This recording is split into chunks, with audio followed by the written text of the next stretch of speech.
नमस्कार जय हिंद दोस्तों, क्या हाल है सारे शेर भाइयों के। भाई टाटा सियारा का क्या सीन चल रहा है, ये कितनी हाइप मचा रखी है भाई। हर जगह टाटा सियारा ही सियारा छा रहा है। करंट हालात को देखते हुए आप लोगों के जो क्वेश्चंस आ रहे हैं कि करना क्या चाहिए अब टाटा सियारा, जो हाइप बना हुआ है इसका। क्योंकि देखो कई बार रियल लाइफ और रियल लाइफ में बहुत डिफरेंस होता है। हाइप के साथ जाएं, इसकी बुकिंग करें, या फिर मारुति विक्टोरिस की तरफ जाएं, क्रेटा की तरफ जाएं। और अगर सियारा लेनी ही है तो क्या चूज करें, पेट्रोल की तरफ जाएं, डीजल की तरफ जाएं। ईवी तो चलो जब आएगी आएगी तब के तब बात करेंगे। तो आज बहुत सारी चीजें मैं आप लोगों से डिस्कस करने वाला हूँ, क्योंकि कल मैंने काफी कुछ देखा सियरा के बारे में। रोड प्रेजेंस इसकी हमारे सामने आ चुकी है, सारे कलर ऑप्शंस ऑलमोस्ट सामने आ चुके हैं। बहुत बेहतरीन गाड़ी लग रही है। कोई इसको डिफेंडर से कंपेयर कर रहा है, डिफेंडर बोल रहा है, कोई इसको थार की तरह बोल रहा है, कोई इसको क्रेटा से बेटर बोल रहा है। I mean, बहुत तगड़ा हाइप बन गया है और इसमें दो चीजों की बहुत तगड़ी भागीदारी है। पहला जो टाटा सियरा आई है, क्योंकि देखो सियारा जिन बच्चों ने देखी थी ना, फॉर एग्जाम्पल जब मैं भी छोटा था, जब मैंने सियारा देखी थी, तो अब हम ही वो लोग हैं जो इंटरनेट को ऑपरेट करते हैं। यानी कि जिस जनरेशन ने सियारा को देखा था जब वो छोटे थे, अब उनके पास एक एडवांटेज है, कई लोगों के पास पैसे भी हैं खरीदने के उसको। एंड हो सकता है शायद अगर मैंने नहीं खरीदी होती गाड़ी तो मैं भी सोचता कि मैं सियारा ले लूं। हाँ, मैं उसको चलाने वालाने के बाद ही समझता। पर खैर, लॉन्ग स्टोरी शॉर्ट, एक तो ये हाइप हो गया, दूसरा जो पूरी मीडिया है या फिर जो क्रिएटर्स हैं उन लोगों ने मिलकर जो इसके कंटेंट डाले हैं, उससे भी काफी तगड़ा हाइप हो गया। पर यार करना क्या चाहिए, क्या आप लोगों को टाटा सियारा की तरफ जाना चाहिए या फिर नहीं जाना चाहिए? तो बहुत सारी चीजें जो आज मैं आप लोगों से डिस्कस करने वाला। देखो, फर्स्ट थिंग फर्स्ट, अगर हम सियारा की बात करें, जितना अगर आप लोगों ने मेरी पुराने वीडियोस देखी होंगी तो मैंने आप लोगों को ये बताया था कि टाटा ने अपनी प्रेजेंटेशन में ये चीज जस्टिफाइड करी थी कि ये जो न्यू 1.5 लीटर इंजन है दैट इज फ्यूचर रेडी और एमिशंस को ये बहुत शानदार तरीके से हैंडल कर सकता है। यानी कि आने वाला E27 को ये कंप्लीटली शायद झेल लेगा। इनफैक्ट E30 भी अगर आता है तो उसका फर्स्ट वेव ये इजीली मुझे लगता है झेल ही जाएगा। यानी कि आप मान लो कि 1-2 साल E30 भी झेल लेगा। और कई सारे लोग अपना मन क्यों बदल रहे थे कि यार हमें एक काम करते हैं, हम डीजल ले लेते हैं पेट्रोल छोड़ के, because of fuel options only. तो सबसे पहले आपको अपनी नीड को डिफाइन करना है कि आप डीजल की तरफ क्यों जा रहे थे। क्योंकि आपको लग रहा था कि कल को E27 आएगा तो इसीलिए मैं डीजल लूं।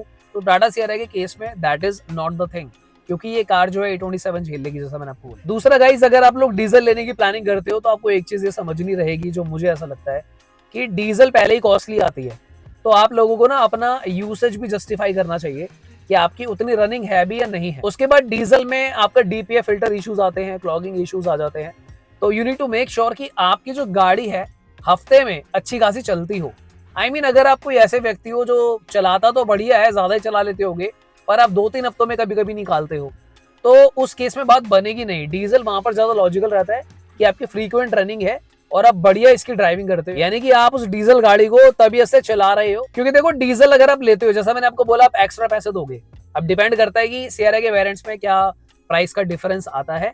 तो कई बार ये 1 लाख से 1.5 लाख रुपए के बीच में डिफरेंस चला जाता है डीजल की, अगर मैं बात करूं तो यार उतने का तो आप देखो समझ कर देखो पेट्रोल भी डलवा सकते हो। क्योंकि आप जो एक्स्ट्रा बजट बढ़ा रहे हो, मान लो आप 1 लाख 1.5 लाख जितना भी जाएगा बढ़ा रहे हो, उसके ऊपर इंटरेस्ट भी तो पड़ेगा लोन अमाउंट का। तो उतना कैलकुलेट करके उतने का पेट्रोल भी आप फ्री में ले सकते हो, मेरा कहना ये है। और हाँ, पेट्रोल की बात नहीं है, रनिंग वाला फैक्टर भी याद रखना, डीपे फिल्टर वाला भी, तो वो समझना। चलो नेक्स्ट थोड़ी बहुत बात कर लेते हैं कि यार मारुति विक्टोरिया एक टफ कंटेंडर निकल कर आया है। क्योंकि देखो, अगर तो सिर्फ क्रेटा रहती और फिर सियारा आती तो डिसीजन काफी हद तक आसान हो जाता, आपका बहुत इंस्टेंट हो जाता। पर अब क्योंकि मारुति आ चुकी है और मारुति जानी जाती है अपने वैल्यू फॉर मनी फैक्टर के लिए, ठीक है। और स्पेसिफिकली अगर मैं मारुति की बात करूं तो आपको विक्टोरिया के अंदर जो इंजन देखने को मिलता है दैट इज ब्रेजा वाला इंजन। ब्रेजा वाले इंजन से याद आया, मेरी गाड़ी ऑन है,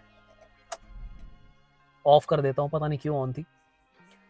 सर्दियों में एक तो पता ही नहीं चलता ब्रेजा का भाई, अगर एसी ना चल रहा हो ना तो इतनी स्मूथ बना रखी है, पता ही नहीं चल पाता कि ऑन है कि ऑफ है, क्या सीन। चलो खैर, तो विक्टोरिया के केस में आपको थोड़ी सी एडवांटेजेस है जो मैं आप लोगों के साथ शेयर करना चाहूंगा। फर्स्ट ऑफ ऑल, विक्टोरिया जो है ऑब्वियसली सस्ती है अगर आप उसको कंपेयर करते हैं। अब डेफिनेटली ये एक अलग चर्चा का विषय है कि सियारा में ज्यादा फीचर आते हैं या फिर वो आपको ज्यादा वैल्यू फॉर मनी ऑफर कर रहा है अगर आप बेस वेरिएंट को देखते हो, पर वहां पे पैसे भी ज्यादा लग रहे हैं। दूसरा, अगर मैं सेफ्टी की बात करूं तो टाटा सियारा स्ट्रॉन्गेस्ट है, ये तो मान के चलते हैं, सबसे तगड़ी वही है भाई। पर अगर हम विक्टोरिया की बात करें दैट इज ऑल्सो 5 स्टार। अगर हम ये नहीं मान सकते कि वो सियारा जितनी स्ट्रॉन्ग है, पर हम ये जरूर मान सकते हैं कि जितना एक जनरल कार को सेफ होना चाहिए उसके हिसाब से तो होगी ही।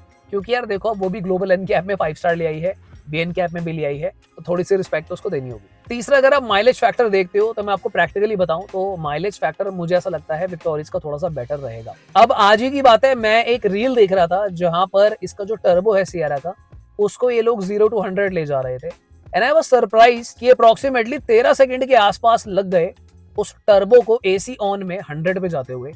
तो हम ये मान लेते हैं कि अगर एसी बंद होता तो उसको फिर मेरे ख्याल से 10-11 सेकंड लगेंगे। तो यानी कि टर्बो के हिसाब से वो इतना चल रही है। और अगर मैं एन इंजन की बात करूं तो मुझे कहीं ना कहीं लगता है वो 12-13 सेकंड में 100 तक पहुंचेगा, जिस हिसाब से वो एनी डिजाइन किया है सिटी के हिसाब से। अब यहाँ पे अगर मैं विक्टोरियस देखता हूँ दोस्तों, तो विक्टोरियस में क्या है ना, आपको माइलेज बेटर मिल जाती है और 0 to 100 भी अगर आप करते हो तो ठीक ठाक है, मतलब इतना तो आ ही जाएगा जितना सियारा का चल रहा है। ऊपर से विक्टोरियस के पास एक एडवांटेज है, क्योंकि वो मारुति की कार है तो इसका रीसेल मार्केट बना हुआ है। मैं आपको बता रहा हूँ एडवांस में ही, जैसे फ्रॉन्क्स की मार्केट बन चुकी है, विक्टोरियस की मार्केट बन चुकी है और इसकी रीसेल वैल्यू बहुत तगड़ी बनेगी। अगर आपके लिए रीसेल वैल्यू मैटर करता है तो आई हाईली रेकमेंड किया विक्टोरियस की तरफ जाना। सियरा की मार्केट बनेगी अभी। देखो मैं आपको ना बिल्कुल सिंपली बता रहा हूँ, सियरा क्या है, सियरा एक भोकाल है। सियरा को महंगा इसलिए रखा गया है क्योंकि कहीं ना कहीं टाटा के माइंड में परसेप्शन है, टाटा मोटर्स के, कि जो जगह मार्केट में थार ने बनाई है कि थार थार है, स्कॉर्पियो स्कॉर्पियो है, तो भाई सियरा सियरा रहेगी। तो वो चीज अगर आपको इन फैक्टर्स में जाना है तो आपको सियरा लेनी चाहिए, ज्यादा पैसा लगाना चाहिए। पर अगर आपको इन फैक्टर्स में नहीं जाना, it does not matter to you, तो उस केस में आपको विक्टोरियस की तरफ मुझे लगता है चुपचाप चले जाना चाहिए। अगर आपको एक सेफ बेट खेलना है, आपको एक ट्रस्टफुल इंजन चाहिए जिसकी एक हिस्ट्री है, आप देख सकते हो कि पिछले कई सालों से लोग शांतिपूर्ण स्वभाव से मारुति के इंजन चला रहे हैं 1500 सीसी। आपको माइलेज फैक्टर चाहिए, आपको साथ ही में डिसेंट सेफ्टी चाहिए, आपको रीसेल वैल्यू फैक्टर चाहिए। हालांकि अब तो मारुति ने इंटीरियर लैंग्वेज भी इंप्रूव कर दिया है अपना, और एक्सटीरियर की अगर मैं बात करूं तो विक्टोरियस एक नया चेहरा है जो अभी तक लोगों ने नहीं देखा है, तो काफी हद तक ये आपकी सारे रिक्वायरमेंट्स को फुलफिल करता है। टाटा सियरा की तरफ आपको कब जाना चाहिए, मुझे ऐसा लगता है दोस्तों, जैसा मैंने बोला, एक तो आपको भोकाल चाहिए, सेफ्टी ज्यादा चाहिए, and you are ready to contribute कि भाई हमारे देश की कंपनी है और आप उस लहजे से भी इस गाड़ी को खरीदना चाहते हो, एक सुंदर गाड़ी चाहते हो। देश की कंपनी ने मजबूत टिकाऊ सुंदर गाड़ी बनाई है एन इंजन के साथ, तो इन चीजों का आपको पर एक्स्ट्रा पे करना पड़ेगा। देखो अगर बाय एनी चांस सियरा का रेट, मैं कह रहा हूँ भाई, विक्टोरियस के आसपास आ जाता ना, तो ये जो वीडियो मैं भी बना रहा हूँ ना, इतनी इजीली मैं बोल नहीं पाता क्या विक्टोरियस ले लो, इट्स अ वीएफएम बेट, क्योंकि फिर वहां पर ना सियरा भी वीएफएम बेट हो जाता। अब टाटा मोटर्स ने जो करा है इसका एडवांटेज भी है उनको कि भाई कार ने अपनी रेपुटेशन एक लेवल ऊपर रखी है कि भाई मैं विक्टोरियस नहीं हूँ, मैं एक अपर सेगमेंट की कार हूँ, मैं सब कुछ आपको बड़ा बड़ा दे रही हूँ। और कंपैरेटिवली इस चीज का उन्हें डिसएडवांटेज ये है कि लोग फुर्ती में फैसला कर सकते हैं कि भाई मैं पैसे बचाना चाहता हूँ, और वो विक्टोरियस के ऊपर जम मार सकते हैं, या फिर इनफैक्ट क्रेटा के ऊपर भी जम मार सकते हैं। टाटा सियरा तब ले लेना चुपचाप अगर आपको चाहिए ज्यादा स्पेस, बड़ी कार है, एसयूवी वाली वाइब है, उसके अप्रोच डिपार्चर एंगल बेटर हैं, और साथ ही में अगर आप 3 लोगों का शोल्डर रूम देखते हो, हिप रूम देखते हो, फैमिली कंफर्ट देखते हो, फैमिली सेफ्टी देखते हो, ये सारी चीजें आपके माइंड में ज्यादा आती हैं पैसों के अलावा। So I think you should definitely buy Tata Sierra, क्योंकि खाली माइलेज ही नहीं होता, खाली रीसेल ही नहीं होता, उसके अलावा भी दुनिया में चीजें हैं। अब वो आपके ऊपर डिपेंड करता है मेरे भाई कि आप, हाँ आप, ये कहां जा रही है मेरी उंगली, आप किस तरीके के व्यक्ति हैं, कि आप क्या चाहते हैं अपनी लाइफ। आई मीन ये तो देखो आप ही को डिसाइड करना पड़ेगा कि सियारा के जो कॉन्ट्रीब्यूटर्स है कि बाइंग फैक्टर क्या है वो अलग है, मारुति के बाइंग फैक्टर्स क्या है वो बिल्कुल अलग है। लास्ट में एक सलाह मैं आपको पर्सनली देना चाहूंगा, टाटा सियरा अगर आपको लेनी भी हो तो ट्राई करना कि अगर आप उसका सेकंड या थर्ड बैच वाली गाड़ी ले पाओ। यानी कि मेरे कहने का मतलब यह है कि शुरू में कुछ लोगों को आप लेने दें and let it come to the road, reality आप सामने आने दें, उसकी माइलेज रियल वर्ल्ड में क्या आ रहा है, etcetera etcetera, how the engine is performing. उसके बाद अगर आपका माइंडसेट बनता हो तो उसके अकॉर्डिंगली फैसला लेना। एंड कभी कभी ब्रांड्स में माइनर चेंजेस होते हैं, ट्वीकिंग्स होती हैं, जो सेकंड थर्ड बैच में कंपनी कंप्लीट कर लेती है। अब इस पर्टिकुलर वीडियो में मैं सारे पॉइंट क्लियर नहीं कर सकता because I don't know you in person कि आप क्या चाहते हो, आपकी रिक्वायरमेंट्स क्या है, मंथली रनिंग क्या है, डीजल सही रहेगा आपके लिए, पेट्रोल सही रहेगा, ईवी सही रहेगी, विक्टोरियस अच्छी है आपके लिए, क्रेटा अच्छी है, सियरा अच्छी है। तो इस चीज के लिए आपकी हेल्प करने के लिए डेफिनेटली हमारा कमेंट सेक्शन ओपन है, बट कई बार बहुत सारे कमेंट्स आ जाते हैं, तो आप हमारी पर्सनलाइज्ड कार बाइंग कंसल्टेशन भी ले सकते हो। 65% का ऑफर चल रहा है न्यू ईयर तक, आप हमें कॉन्टैक्ट कर सकते हो।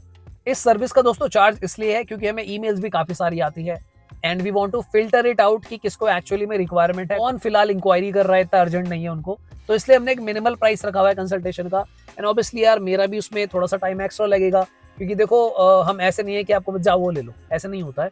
We have to spend at least 20-30 minutes for you specifically. तो आई होप आपको समझ में आ रहा होगा कि how this thing works. Alright guys, तो विराज की वीडियो के लिए इतना ही। सो आई विल बी गोइंग, मैं कहीं पे जा रहा था एंड आई थॉट बात करनी चाहिए क्योंकि सियारा बहुत दिख रही है मुझे। मिलता दोबारा किसी और दिन। Thank you so much for watching, bye bye, take care.